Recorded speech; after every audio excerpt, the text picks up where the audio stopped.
Assalamualaikum warahmatullahi wabarakatuh. Kembali lagi di channel aku, Duyanti.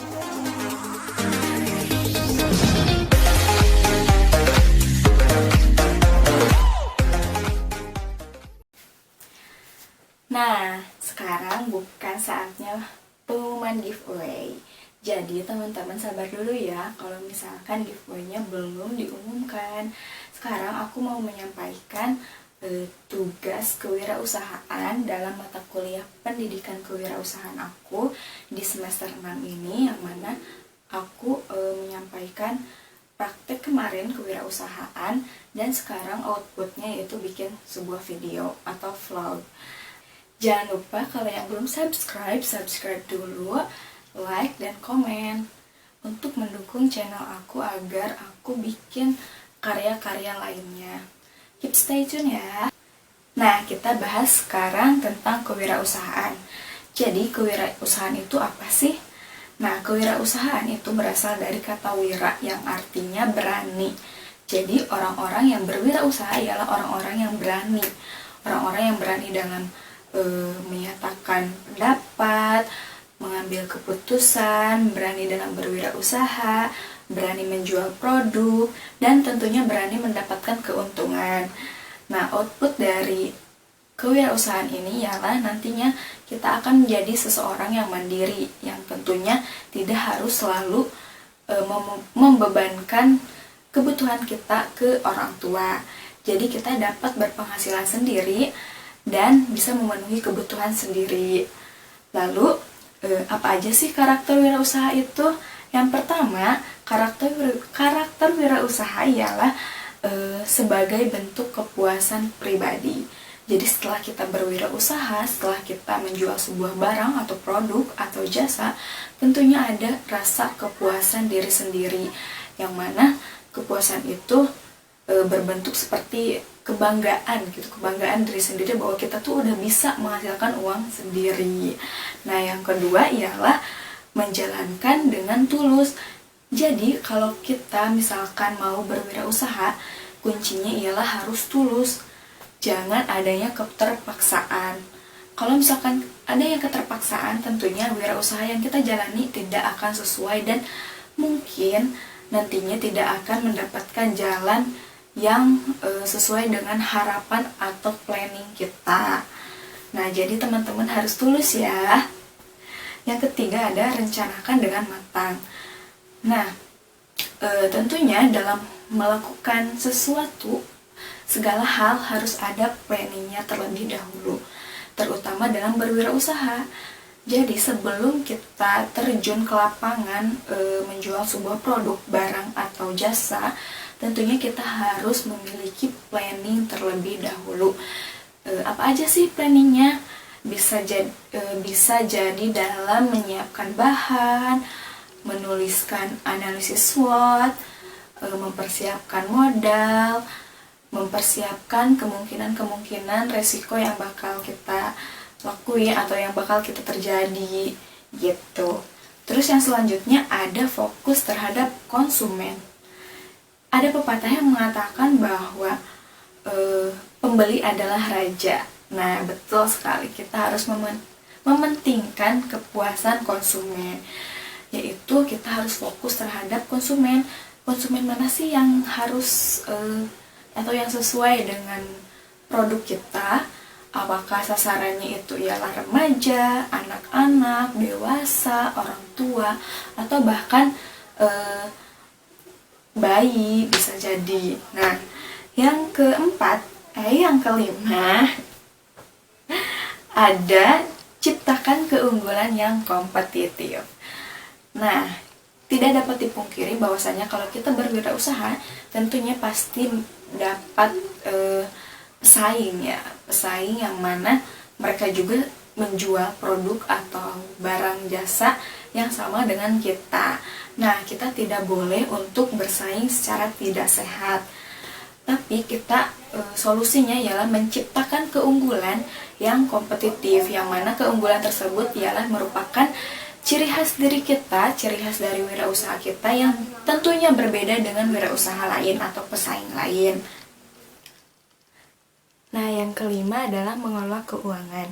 Karena tidak dapat dipungkiri bahwa seorang wirausaha harus dapat mengelola keuangan dengan baik, yaitu dengan melakukan pencatatan pemasukan dan pengeluaran, serta biaya-biaya operasional, biaya promosi, biaya tenaga kerja, dan biaya lainnya.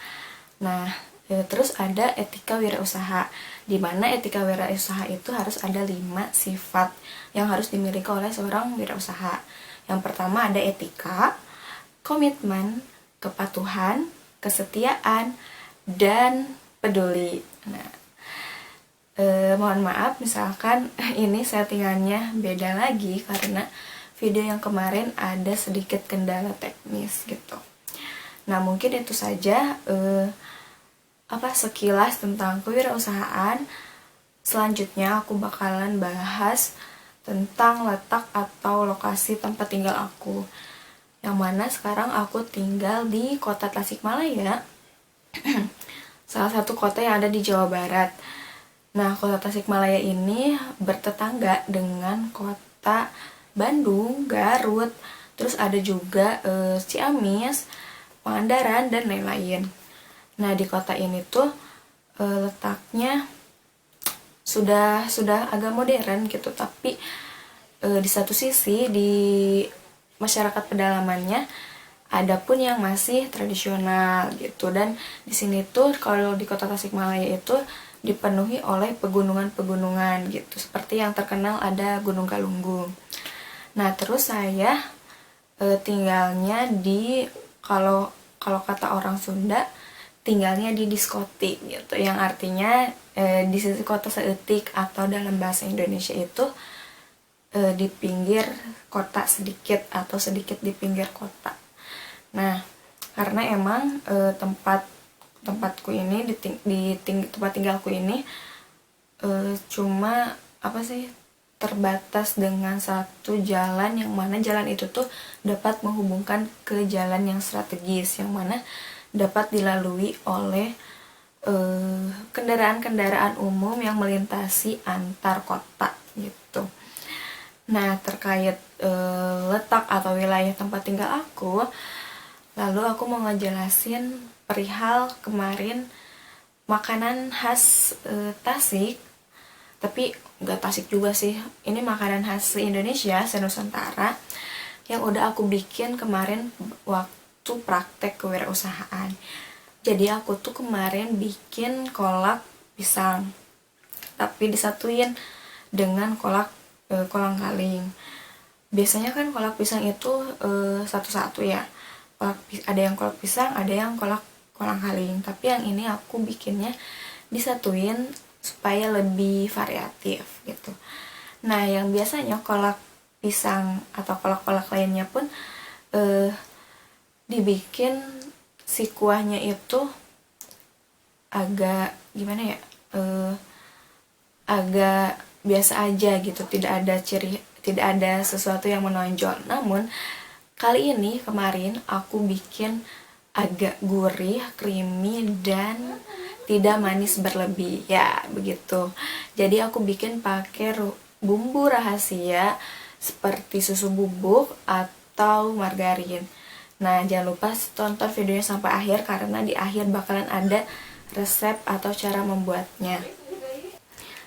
Nah, makanan kolak kaling ini, kolak kolang-kaling dan kolak pisang ini sering dijumpai ketika saatnya bulan Ramadan, karena kolak ini tuh terkenal atau khas dimasak ketika bulan Ramadan sebagai makanan pembuka atau dessert gitu. Jadi masyarakat di Indonesia itu terkenal kalau misalkan buka puasanya pasti yang dimakannya itu sama kolak, apalagi kolak pisang. Nah, tapi ada nih sebagian orang yang tidak menyukai kolak yang terlalu manis, sedangkan banyaknya orang yang membuat kolak itu umumnya pasti manis atau bahkan kemanisan. Nah, tapi ini tuh dibuatnya spesial dari hati, asik.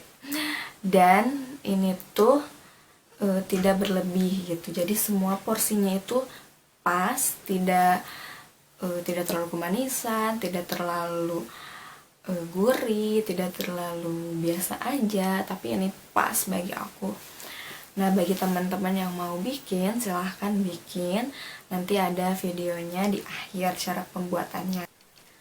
Bagi masyarakat Sunda, yang namanya kolak sebagai hidangan pembuka puasa itu wajib ada gitu di setiap rumah. Dan di daerah tempat tinggal itu selalu ada warung-warung yang menyediakan kolak ini. Jadi kalian bisa dibeli di lingkungan tempat tinggal kalian ataupun di sekitar jalanan, karena mereka ada banyak yang menjual kolak ini gitu. Namun ya tentunya dengan rasa yang berbeda, karena beda tangan pasti beda rasa gitu. Lebih baik kalian bikin sendiri aja di rumah sambil menunggu buka puasa, sambil masak kolak gitu.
Nah, mungkin video kali ini cukup sekian saja.